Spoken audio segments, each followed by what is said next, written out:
성경 95쪽 6, 7항과 요한복음 1장 1절에서 14절 말씀을 훈독하겠습니다. 하나님이 창조를 왜 했느냐? 하나님도 사랑이 필요해서 창조했습니다. 하나님이 천지를 사랑하기 때문에 창조했다는 것입니다. 사랑의 상대가 필요해서 사랑의 상대를 찾기 위해서입니다. 그런 하나님이기 때문에 자기를 절대적으로 위해라, 나를 위하라고 하는 사랑을 하지 않습니다. 하나님도 사랑의 상대자는 자기보다 낫기를 바란다는 것입니다. 하나님이 1000%를 가지고 있다면 1000%를 완전히 투입하려고 합니다. 사랑의 대상이 자기보다 낫기를 바라는 것이 사랑의 본질이요 본성이기 때문입니다. 하나님은 사랑의 대상이 필요해서 사람을 지었습니다. 사랑은 혼자 할 수 없습니다. 대상권이 없으면 사랑이 성립될 수 없습니다.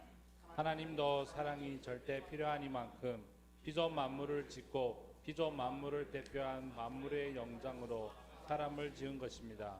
사람이 절대적으로 필요하기 때문에 절대적 사랑 대상권의 가치를 준 것입니다. 사랑을 공유하기 위해서 그 대상적 존재로 지은 것이 인간입니다. 그러니까 인간 자체가 하나님의 몸입니다. 태초에 말씀이 계시니라. 이 말씀이 하나님과 함께 계셨으니 이 말씀은 곧 하나님이시니라. 말씀이 육신이 되어 우리 가운데 거하심에 우리가 그의 영광을 보니 아버지의 독생자의 영광이요 은혜와 진리가 충만하더라. 아주 벌써 2023년도 한 해가 오늘이 마지막 날인 것 같습니다.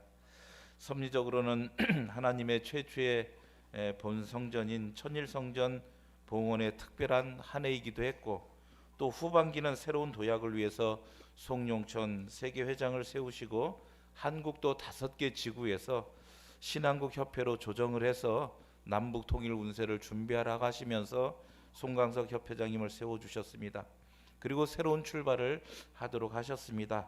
이에 발맞춰서 저희 선문대학 대교회도 새로운 출발을 하게 된 것 같습니다. 학교도 오랫동안 몸을 담으셨던 문성재 총장님을 신임 총장으로 세워주셔서 새롭게 출발한 한 해였습니다. 이제 축복해 주신 우리 참 부모님께 특별히 감사의 박수를 올려주시면 감사하겠습니다.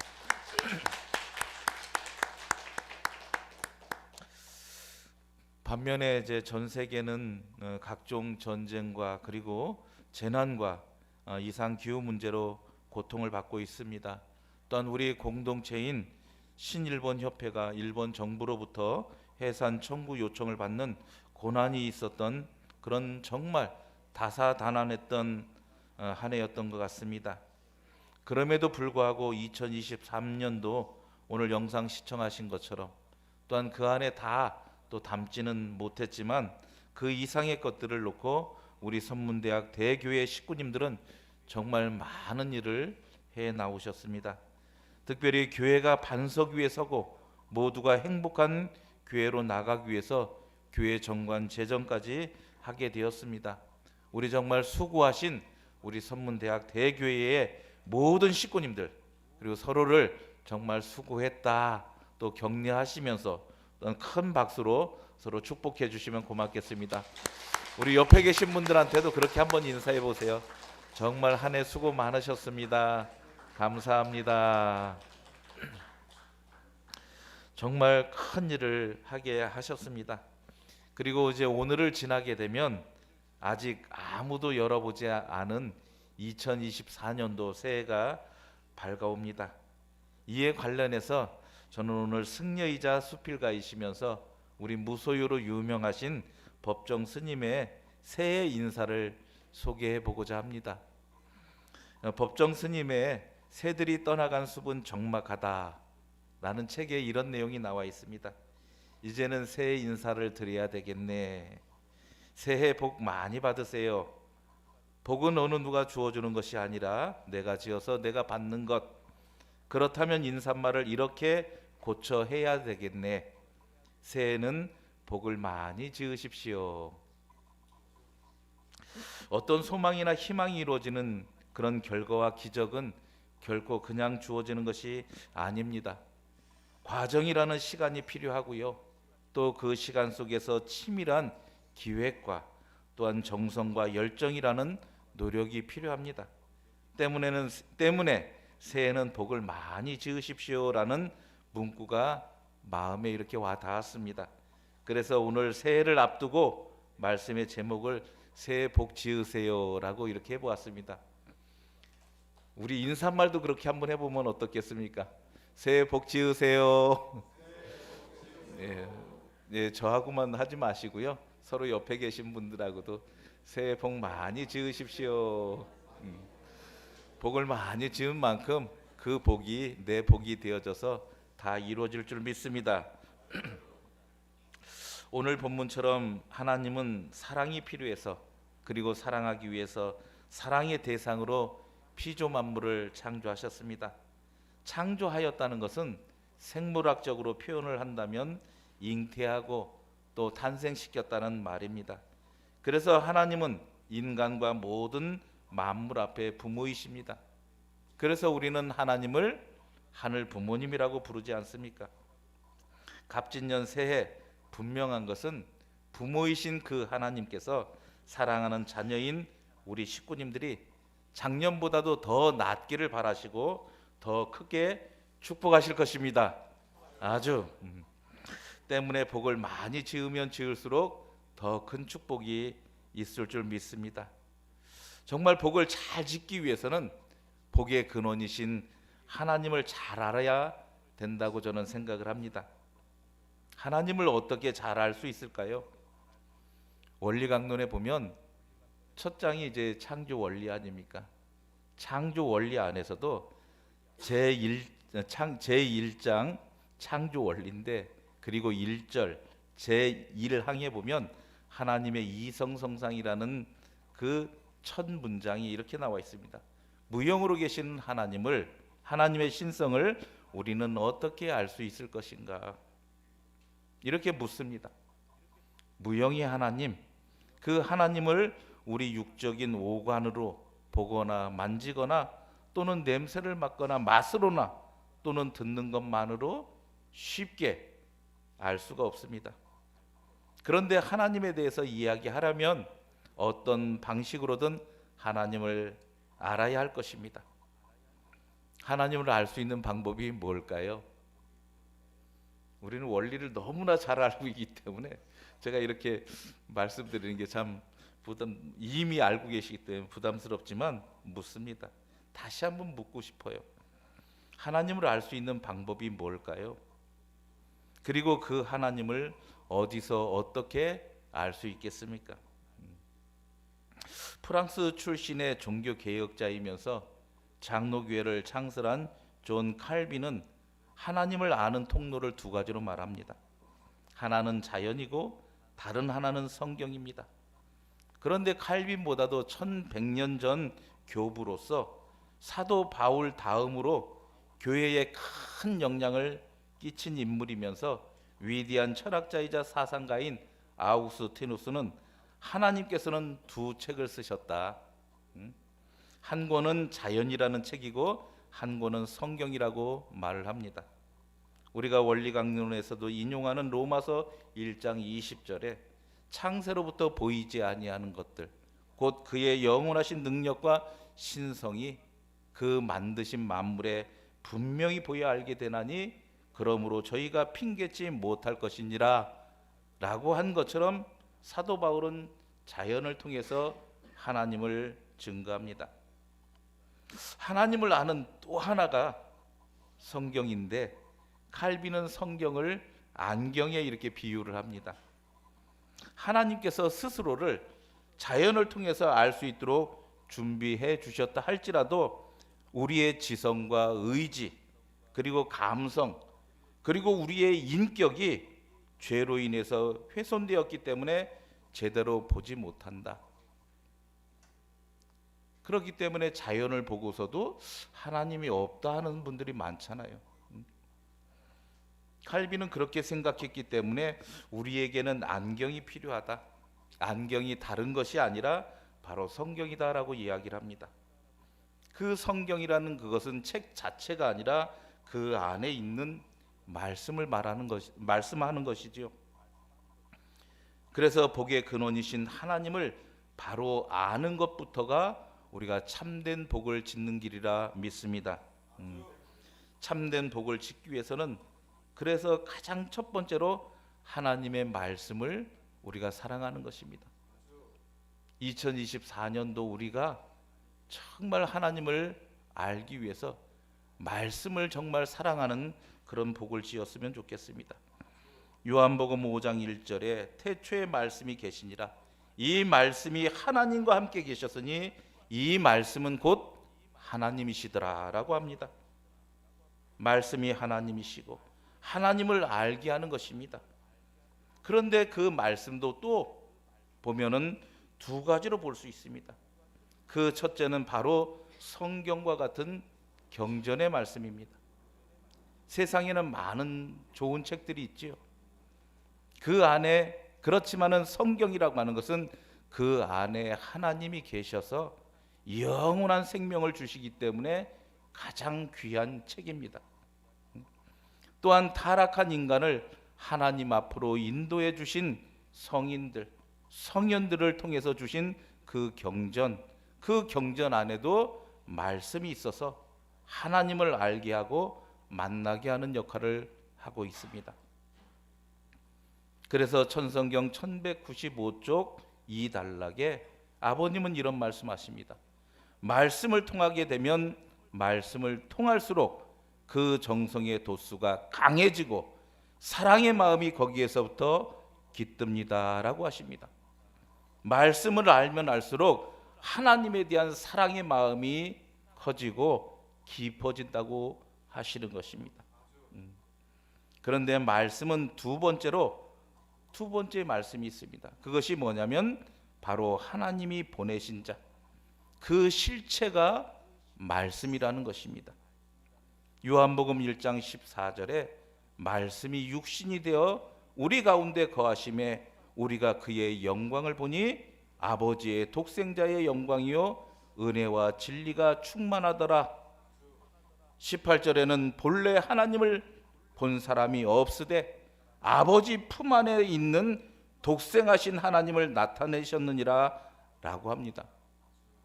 그래서 기독교인들은 예수님을 말씀이 육신이 되신 분, 인카네이션, 성육신 하신 분으로 하나님이라고 고백을 하는 것입니다. 예수님의 실체를 통해서 보이지 않는 하나님을 보고 만나는 것입니다. 그리고 그 실체가 없어진 이후에 그의 말씀이 남아서 보이지 않는 하나님을 또 만나게 하는 것입니다. 영원히 만나게 하시는 것입니다. 우리 신앙의 최종 고백이 무엇이겠습니까? 참 부모님을 하나님이 보내신 분으로 고백하고 믿는 것입니다. 그렇기 때문에 우리는 불교나 기독교를 가지 않고 우리 안에서 신앙을 하시는 것이 아닙니까? 즉 말씀이 성육신 되신 분, 그 실체를 하나님 말씀으로 우리는 고백을 하는 것입니다. 참 부모님의 실체와 그가 하신 말씀은 하나님을 분명하게 알게 하고 만나게 하고 하나님의 비전과 섭리 그리고 나에 대한 정체성까지도 확실하게 알게 하고 실천하게 합니다. 믿습니까? 그것을 넘어서 고백하십니까? 그런데 지금 참 어머님은 아직도 계셔서 아직도 말씀을 주고 계신다는 것입니다. 아버님으로서만 아니라 어머님이 지금도 계셔서 지금도 그 말씀을 주고 계신다는 것. 그 실체가 하나님이시요 그 말씀은 영원하신 말씀이십니다. 믿으십니까? 사랑하는 식구님, 우리가 참 부모님의 말씀을 읽는 것을 뭐라고 하지요? 훈독이라고 합니다. 새해에는 훈독하는 것을 즐거이 하고 훈독하는 복을 많이 지었으면 좋겠습니다.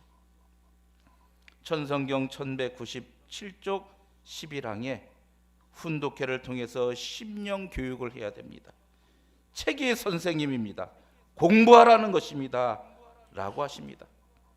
말씀 훈독은 심령을 맑게 하고 오늘을 어떻게 살지 가르쳐주고 미래를 향한 새 힘을 줍니다. 저는 내년 2024년도죠. 2월이 되면 목회 공직을 한 지 딱 30년이 됩니다. 세계 본부에 가기 전까지 목회할 때는 매일 새벽 식구님들과 공동으로 훈독회를 했습니다. 세계 본부를 가게 되면서 혼자 훈독회를 하게 되는데 얼마나 좋은지 몰랐습니다. 정말 좋았습니다. 아침에 훈독하는 말씀은 저는 아침에는 뜻길로 훈독을 합니다. 그리고 딱 두 쪽만 읽습니다. 2페이지만 읽어요. 그리고 누구에게나 또는 시간에 구애받지 않고 충분히 되새기면서 묵상을 했습니다.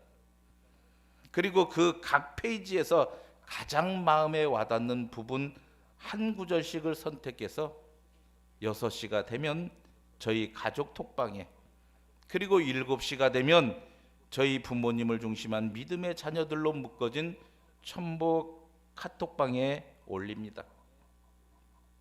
그리고 지금도 읽고 있는데 4번째 훈독을 하고 있습니다.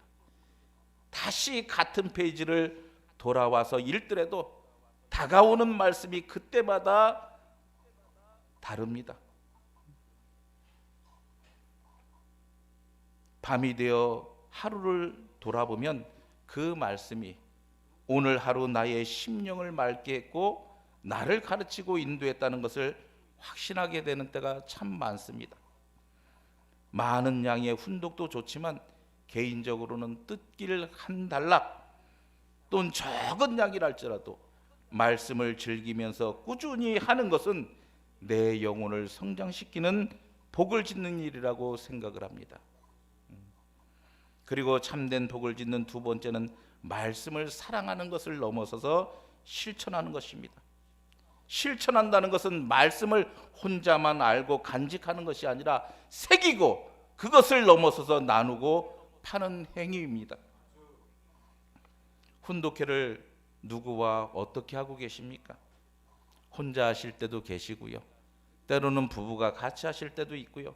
가족이 모여서 때로는 믿음의 자녀들과 활동을 하시면서 산에서도 때로는 들에서도 또는 버스 안에서도 마을회 안에서도 여러 모임에서 여러 사람들과 훈독할 때가 있으실 것입니다. 우리 학교에서도 제가 들어보니까 부서 팀별로 훈독회를 하고 있다고 들었습니다. 정말 그것을 잘 지켜주셨으면 좋겠습니다. 그것은 부모님이 세우신 이 선문대학교가 건화기념을 중심 삼고 흔들리지 않는 그런 반석이 될 것입니다. 이 학교의 건화기념은 누구 사람이 지켜주는 것이 아니라 부모님의 말씀이 지켜주실 거라 믿습니다. 그렇기 때문에 부서별로 팀별로 하는 그 훈독회를 잘 지켜주셨으면 좋겠습니다. 부모님은 훈독회는 소리내어서 하라고 하십니다. 천성경 1198쪽 15항에 훈독회 할 때는 책을 소리내어서 읽는 것입니다. 14단락에는 책을 같이 나누어서 읽어야 됩니다. 그렇게 읽으면서 자기 목소리에 감동받아야 됩니다. 라고 하십니다. 훈독은 조용히 해야 될 때도 있겠지만 가능하시면 소리를 내어서 여럿이서 할 때도 같이 맞추어서 소리 내어서 훈독을 하는 게 좋은 것 같습니다. 저는 훈독을 이렇게 표현합니다. 말씀을 내 눈으로 보고 말씀을 내 입술로 말을 하고 그리고 내 귀로 들으면서 머리로 생각하고 가슴으로 느껴서 손과 온몸으로 실천하는 것이라고 저는 그렇게 이야기를 합니다. 우리는 보통 어떻게 하십니까? 내 입술로 내 눈으로 보고 내 입술로 듣고 내 머리로 생각합니다. 그러면 끝이지요. 그래서 말씀이 지식으로만 남습니다. 삶으로 변화되는 것이 아니라 지식으로 남는다는 것입니다.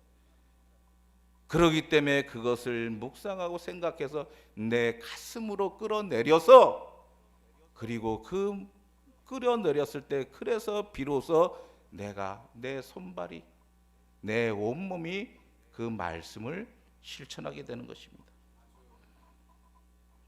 입술로 소리내서 훈독하라는 것은 육신의 오간이 작동을 해서 내 온몸 온 세포에 깊게 전달이 되어져서 완전히 체화, 육신화하는 것을 말하는 것입니다.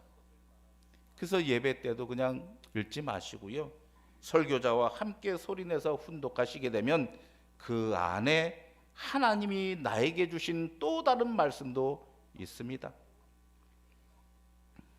또 훈독회를 어떻게 진행하십니까? 훈독책 말씀을 읽고 바로 덮고 기도하지는 않습니까? 목사님이나 인도자의 말씀을 듣고 바로 마치지는 않습니까? 아버님은 말씀은 물처럼 끊임없이 흘러야 합니다. 천성경 1196쪽 5항에 말씀은 흐르는 것입니다. 흘러야 됩니다. 자기들 앞에 머물게 되면 말씀 때문에 십자가를 지게 됩니다. 6항에는 훈자는 말씀 언변의 내천으로 말씀은 흐른다는 것입니다. 그렇기 때문에 죽지 않습니다. 물은 일주일만 고여 있으면 썩습니다. 그래서 흘러야 됩니다. 7항에는 말씀은 물을 상징했기 때문에 움직여야 살지 그냥 있으면 썩습니다. 물은 높은 데서 낮은 데로 흘러가야 됩니다. 자꾸 전수해 주어야 합니다. 말씀에 물을 가둬놓으면 썩습니다 라고 말씀하십니다. 훈독회라고 하는 것은 말씀을 읽고 바로 덮고 기도하는 것이 아닙니다. 그 말씀을 나누는 것입니다. 내 혼자 했더라도 나 혼자가 아니지 않습니까? 내 육신이 있고 내 영인체가 있습니다. 그렇기 때문에 나 혼자서도 그 내 스스로가 말씀을 읽고 묵상을 하시면서 내 영인체와 내 육신이 대화를 하는 것입니다. 그래서 훈독을 하고 나면 간증을 나누고 서로 훈독한 사람들과 느낌도 말하고 공유하고 보고하는 것입니다. 그래서 그 속에서 간증도 나누고 서로의 삶을 보고하는 것입니다. 때문에 훈독회를 제정하시고 참아버님께서는 천성경 596쪽 36항에 앞으로 통일교에서 예배드리는 것은 설교 형식이 아니라 보고 형식으로 해야 된다고 말씀하십니다. 그래야 말씀이 살아있는 것입니다. 저는 이 예배도 마찬가지라고 생각을 해요. 목회자 설교로서만 끝이 아니라 가능하면 한 분이라도 우리 식구님들의 삶이 같이 나눠지는 예배가 되면 정말 좋을 것 같습니다. 그래야 말씀이 살아있습니다. 축복가정과 축복가정의 삶은 문자의 말씀을 삶으로 생활로 표현한 것입니다.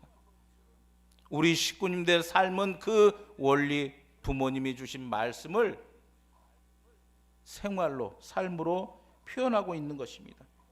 말씀이 지식으로 멈추는 것이 아니라 내 지혜와 삶이 되도록 끊임없이 하나님의 인도하심으로 흐르게 해야 합니다. 그래서 훈독한 말씀을 팔던가 나누라고 부모님은 말씀하십니다. 천성경 1196쪽 6항에 독자는 말씀 언변의 팔매자입니다. 판다는 것입니다. 말씀을 천 사람에게 주면 천 사람이 손해나지 않습니다. 이것은 영원한 장사입니다. 7항에는 팔매임으로 말씀을 주든지 팔든지 해야 됩니다. 훈독에는 그런 뜻이 있습니다. 말씀을 나누고 판다는 것은 실천하라는 것입니다. 그것은 복을 짓는 일입니다. 믿습니까? 그래서 뜻길 85쪽 뜻의 장 실천해 보면 선한 일을 하면은 손해 볼 각오를 하고 한번 해봐라. 절대 망하지 않는다라고 하십니다. 사랑하는 축복가정 식구님, 우리 식구님들의 삶은 기본적으로 말씀을 파는 삶이요 복을 짓는 삶이십니다. 우리에게는 천보가정이라는 특별한 이름도 있습니다. 천보가정이란 복을 지은 실적의 결과입니다. 하나님을 아는 축복가정으로서 개인과 가정과 우리 공동체보다도 자신을 희생해서 430가정이 넘는 이웃들에게 사랑으로 말씀을 나누고 팔았던 결과입니다. 요즘 이제 설날이 이제 다가오게 되는데요. 설날이 되어도 절을 잘하지 않지 않습니까? 그래서 절만 해도 기특하다 이런 소리를 듣습니다. 부모와 조상을 공경하는 것이 점점 우리 사회에서 사라지고 있습니다. 그곳에서 어떤 복이 있겠습니까? 그런데 우리는 수시로 절을 합니다. 부부끼리 매일 하시는 분들도 계실 테고요. 일요일이라든가 아니면 8일 만에 돌아오는 안식일에 우리는 하늘 부모님께, 참 부모님께, 그리고 부부끼리 또는 자녀들로부터 절을 받으면서 절을 자주 합니다. 그렇기 때문에 새해가 되면은 절을 열심히 하잖아요. 그것은 복을 짓는 것입니다. 우리는 명절이 되고 조상의 기일을 맞이하면 또 정성스럽게 상을 차려서 절을 합니다. 이것도 복을 짓는 일입니다. 심지어 보이지 않는 조상님들의 아픔까지도 해원하고 축복하고 계시지 않습니까? 우리가 4대 5대가 넘으면 조상님의 이름도 몰라요. 얼굴도 모르고요. 그럼에도 불구하고 우리는 430대 조상을 위해서 해원을 하고 조상 축복을 하는 것, 그것은 복을 짓는 일입니다. 복의 근원이신 하나님이 이처럼 조상과 이웃을 위해서 복을 지은 자들에게 천복을 주시지 않겠습니까? 믿습니까? 그렇기 때문에 우리 식구님들은 당당하게 복을 받으실 자격이 있으신 분들이십니다. 믿습니까? 우리 서로를 위해서 큰 박수 한번 치겠습니다. 정말 우리 축복가정, 천복가정들의 사연들은 말씀을 온몸으로 팔고 나눈 진정한 참사랑의 복을 짓는 아름답고 거룩한 삶이십니다. 2023년도도 우리 선문대 식구님들은 이처럼 거룩하고 아름다운 복을 지어 살아오셨습니다. 정말 자랑스러운 우리 식구님들이십니다. 때로는 조금씩 아쉬운 부분들이 있다 할지라도 전체적으로는 우리 식구님들의 삶은 복되게 복을 지으며 살아오신 삶입니다. 다시 한번 식구님들을 위해서 박수를 보내드립니다. 사랑하는 식구님, 결론적으로 복을 짓는 참된 비결의 출발은 하늘 부모님을 지극히 사랑하는 것입니다. 그리고 실체 말씀인 참 부모님을 지극히 사랑하는 것입니다. 그리고 내 이웃을 하나님 사랑하듯이, 참 부모님 사랑하듯이, 내 몸을 사랑하듯이 사랑하는 것입니다. 그 삶을 지켜주는 것이 바로 말씀입니다. 말씀은 하나님을 찾고 모시며 사는 인생의 내비게이션과도 같은 것입니다. 특히 실체 말씀으로 오신 참 부모님을 직접 만나고 살아가는 그것은 최고의 복이 아닐 수 없습니다. 그래서 어머님은 우리에게 황금기다 그렇게 말씀하고 계시는 것입니다. 믿습니까? 특히 말씀의 실체 첫 독생녀이신 참 어머님을 지금 직접 모시고 지금 선포되는 말씀을 지금 직접 들을 수 있는 것은 무한한 축복입니다. 우리 참 어머님께 한 해 수고하셨는데 그리고 내년 더 건강하실 수 있도록 어머님께도 박수 한번 보내드리면 좋겠습니다. 사랑하는 선문대 교회 우리 식구님들, 다가오는 2024년도 갑진년 천일국 12년, 이제 우리는 사랑하는 아내를 위해서, 남편을 위해서, 자녀들을 위해서, 부모를 위해서, 형제들을 위해서, 믿음의 종족을 위해서, 이웃을 위해서, 그리고 우리 선문대학교를 위해서, 그리고 국가와 세계를 위해서 복을 많이 지읍시다. 그리고 하늘 부모님과 참 부모님을 위해서도 복을 많이 지읍시다. 짓는 만큼 내 복이 내 것이 될 것입니다. 새로운 한 주간도, 세 달도, 2022년 새해도 복을 많이 짓는 식구님들이 되기를 바랍니다. 새해 하늘 부모님과 참 부모님의 사랑 안에 천운 천복이 가득하시기를 축원드립니다. 아주